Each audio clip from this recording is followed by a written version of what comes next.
Hey viewers, welcome to my channel Tikhi Rasoi. तो इस पुलाव की खास रेसिपी में मैंने डाले हैं नौरतन, जो पुलाव को बहुत ही टेस्टी और बहुत ही जायकेदार बनाता है। तो चलिए जल्दी से देखते हैं क्या डाले हैं वो नौरतन मैंने। तो यहाँ पे पहला रतन है स्वीट कॉर्न, जो मैंने बॉईल करके रखा है। दूसरा रतन है बॉइल्ड मटर। तो यहाँ पे तीसरा रतन है कटी हुई शिमला मिर्च। चौथा रतन है हमारा कटा हुआ प्याज। और पांचवा रतन है हमारा कटे हुए लंबे आलू के स्लाइसेस।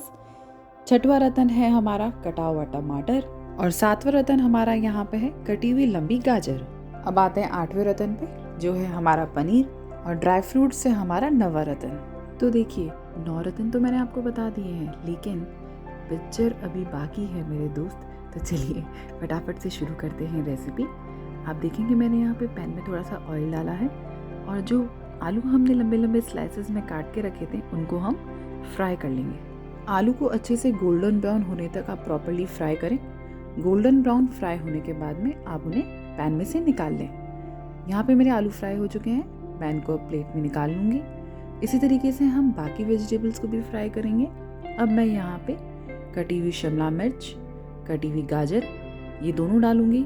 हल्का सा इसके अंदर हम सॉल्ट ऐड करेंगे ताकि सब्जियां हमारी फटाफट पक जाएं, और हम सॉटे करके इनको भी साइड में निकाल देंगे। इसी तरीके से हम प्याज को भी गोल्डन ब्राउन फ्राई करेंगे। मैं उसी पैन के अंदर स्लाइटली सा ऑयल ऐड करके और प्याज को भी गोल्डन ब्राउन फ्राई कर लूँगी। प्याज आप इसी तरीके से स्लाइसेस में ही काटें, और इसी तरीके से हम बाकी के बचे हुए रतन को भी फ्राई कर लेंगे। मैं यहाँ पे कॉर्न और मटर ऐड कर रही हूँ। इसी के साथ में मैं काजू और किशमिश, जो मैंने ड्राई फ्रूट्स में लिए हैं, मैं उनको भी डाल दूँगी और उनको भी साथ में सॉटे कर लूँगी। आपको सब्जियों को आधा कच्चा आधा पक्का फ्राई करना है, गलाना नहीं है, ये आप ध्यान रखें। अब हम पनीर को फ्राई करेंगे। कुछ पनीर के क्यूब्स मैंने लिए थे, उनको हम हल्का हल्का क्रिस्पी कर लेंगे। गोल्डन ब्राउन होने तक उनको भी हम फ्राई कर लेंगे। पनीर फ्राई हो चुके हैं।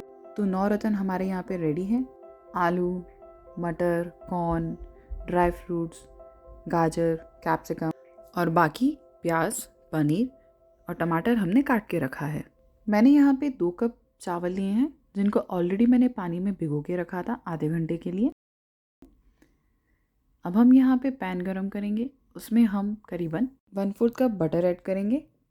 आप चाहें तो घी डाल सकते हैं, चाहे तो ऑयल डाल सकते हैं। मैंने यहाँ पे बटर डाला है। उसके अंदर 2 टेबलस्पून जीरा ऐड करें। जीरे को अच्छे से सेक लें बटर के अंदर, और आप फिर इसमें चावल ऐड कर दें। चावल को अच्छे से पानी में से निकाल लें, और उसके बाद में आप यहाँ पे चावल ऐड करें और अच्छे से बटर और जीरे के अंदर चावल को मिक्स करें 2 मिनट तक। आप यहाँ पे गैस की फ्लेम लो रखें, हाई ना रखें, अदरवाइज़ चावल चिपकेंगे। दूसरी चीज़, हल्के हाथ से चावल को मिक्स करें, जल्दी जल्दी ना चलाएं, अदरवाइज़ चावल टूटने लग जाएगा। करीबन 2 से 2.5 कप पानी आप पैन के अंदर ऐड करें और चावल को मीडियम फ्लेम पे रखें। अब देखिए, जब तक पानी में बॉईल आता है, ये कुछ खड़े मसाले हैं जो हम चावल के अंदर डालेंगे, लेकिन एक कपड़े की हम पोटली बनाएंगे, उसके अंदर बांध के हम इस तरीके से चावल के बीच में रख देंगे। खड़े मसाले चावल के अंदर एक बहुत ही अच्छी खुशबू पैदा कर देंगे। आप देखेंगे पानी में बॉईल आने लग गया है, चावल पकना शुरू हो गए हैं। तब हम इसके अंदर नमक ऐड करेंगे टेस्ट के अकॉर्डिंग, थोड़ी सी हल्दी ऐड करेंगे, और हल्के हल्के हाथों से हम चावल को मिक्स करेंगे। चावल को आप पकने दें। लगभग चावल जब आधे पक जाए, तब आप इसके अंदर आपके नवरत्न सारे ऐड कर दें। नवरत्न अच्छे से आप स्प्रेड कर दें चावल के ऊपर, एक लेयर बना दें। आप चाहें तो इस स्टेज के ऊपर चावल को ढक भी सकते हैं, मैंने यहाँ पे नहीं ढका है। आप चाहें तो ढक सकते हैं, हो सकता है आपके चावल यहाँ पे फटाफट बन जाए। अब ध्यान रखें, फ्लेम हमको शुरुआत से लेके एंड तक मीडियम ही रखना है। सब्ज़ी हमने अच्छे से स्प्रेड कर दी है फ्राई करी हुई। अब हम ऐड करेंगे बिरयानी मसाला या गरम मसाला। मैंने यहाँ पे गरम मसाला ऐड किया है।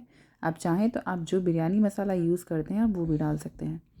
डालिए इसके ऊपर मसाला, हल्के हल्के हाथों से चावल और सब्ज़ी को मिक्स करिए। पैन में जब तक पानी पूरा एब्जॉर्ब नहीं हो जाता, आप पुलाव को अच्छे से पकने दें। सब अलग अलग क्वालिटी के चावल यूज़ करते हैं, तो हो सकता है जो पानी की क्वांटिटी है किसी में ज़्यादा हो और किसी में कम हो। थोड़ा बहुत हो सकता है आप जब पैन में चावल बना रहे हो तो पानी कम ज़्यादा हो जाए। अगर आपको लग रहा है आपके चावल चिपक रहे हैं, तो आप थोड़ा सा गर्म पानी ऐड करके चावल को पकने दें। नवरत्न पुलाव यहाँ रेडी हो चुके हैं। इसके ऊपर आप कटे हुए टमाटर डालें, हल्के हाथ से वापस पुलाव को मिक्स करें। गरम गरम नवरत्न पुलाव आप सर्व करें। आप इसे मेन कोर्स में इंक्लूड कर सकते हैं और आप चाहें तो रायते के साथ में भी इसको सर्व कर सकते हैं। नवरत्न पुलाव का फ्लेवर थोड़ा माइल्ड रहता है, लेकिन अगर आप चाहें तो आप मसाले अपने अकॉर्डिंग एडजस्ट करके डालें और पुलाव को स्पाइसी भी बना सकते हैं। तो मुझे कमेंट करके ज़रूर बताएं आपको नवरत्न पुलाव की रेसिपी कैसी लगी। जल्दी से तीखी रसोई के आइकन पर क्लिक करें और चैनल को सब्सक्राइब करें।